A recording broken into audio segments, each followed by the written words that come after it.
So this is the figure review of Masie Lockwood and the Tyrannosaurus Rex. Welcome. This is the Jurassic Expert. Hope you enjoy this review. Okay, so first, let's actually go with the tiny T Rex.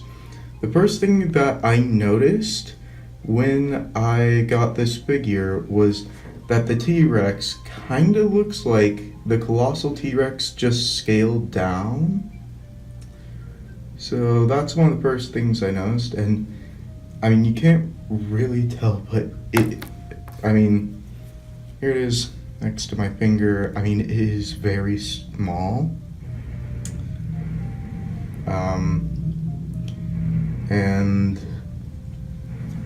now I'll move on to the T-Rex skull. Its mouth can open, and you do kind of have to clip it in. You do have to put this together. Like, you gotta clip the rod into the base, and then you gotta clip the T-Rex skull together onto the rod, and yeah. So now going into the way how it can move, you could open and close the jaw. You could move the head up and down. I usually just like to keep it in the stationary position with the mouth open. But yeah, that does look like something that would be in the Lockwood estate. Now let's move on to Masie herself. This figure is smaller and does not have as much articulation as the other figures do.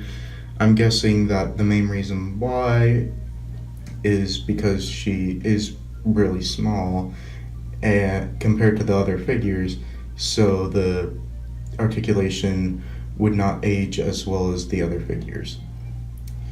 So I just thought I'd get that out of the way then.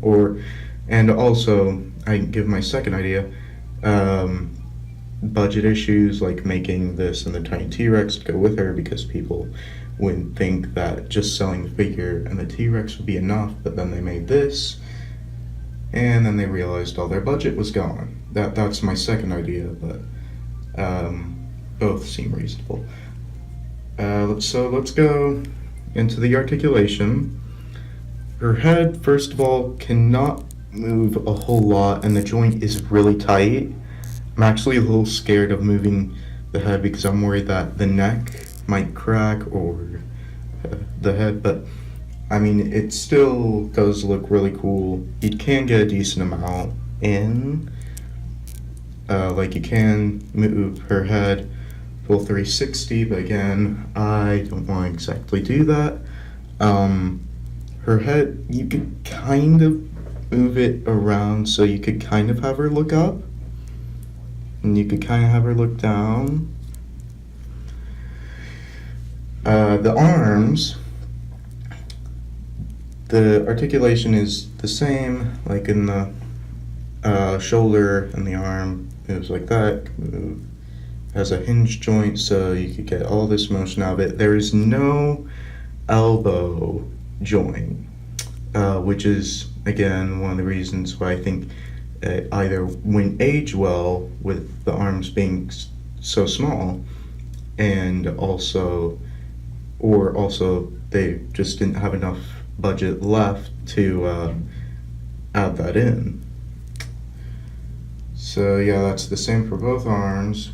The sweater, much like the Claire figure, you can take it off if you'd like, but then the red sleeves are still there. But I do think it's nice that they did actually have a separate layer and they didn't just mold it on, which they could have easily done. And legs are the same articulation as the regular adult figures. They can move out that much, can move in that much. They can basically same movement as the arm.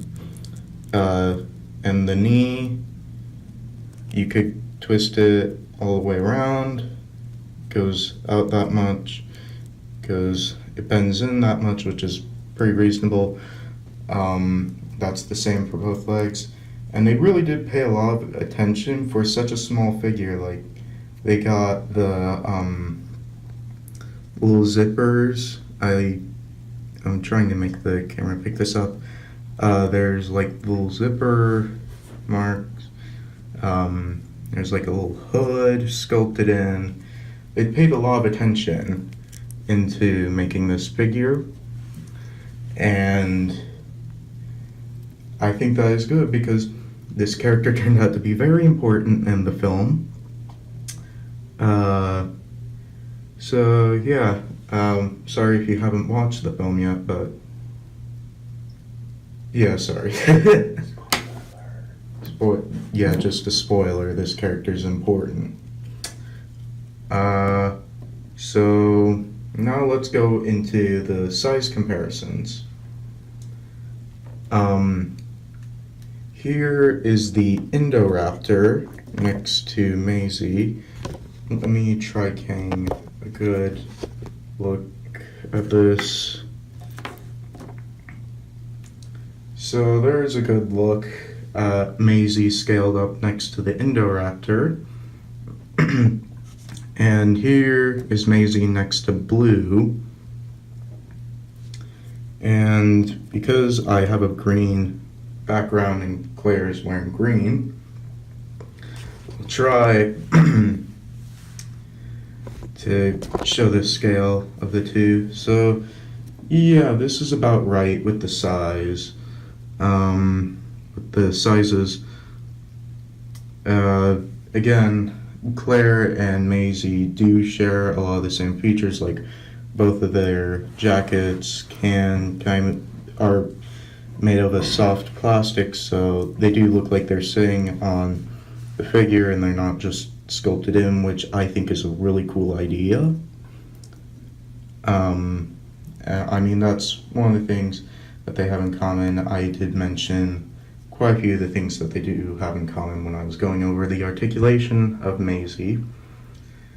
And I'll move Maisie aside just to do scale of the baby, or the toy T Rex, I mean.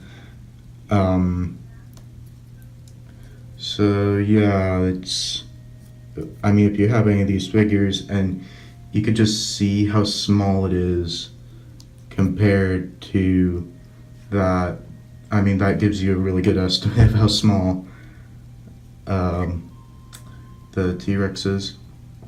And there's the T-Rex skull. And I'll have that scaled to each figure. Another thing I noticed with the skull, if you got the STEM anatomy, or not the STEM anatomy kit, the STEM fossil excavation kit, whatever it was called, with the T-Rex in it, this skull, and I did actually get that, so I noticed that this skull is basically the same except is scaled down. I mean, at least it seems to be that way. I could be wrong. But yeah, that's the review of Masie Lockwood. Before I forget, I actually saved the backing of the card for all of the collectors that are still looking for Maisie. I'll try getting a good look, and yeah, just go ask a Target employee, a Walmart employee, wherever they sell Fallen Kingdom toys, just go up and ask them, have the barcode, of course, and you could just ask them, hey, do you have this? Do you have it in the back or anything? If you don't see it out on the main floor. I was actually really lucky to get this because I was actually on vacation when I found this figure, and I was really excited. I also found 2 of the Attack Pack Wave 2 dinosaurs, which I will be reviewing at some point, hopefully. But yeah, that is my review of Masie Lockwood and the Tyrannosaurus Rex. And remember to like, comment, share, subscribe. And remember, dinosaurs might be older than you, but you are never too old for dinosaurs. Bye-bye.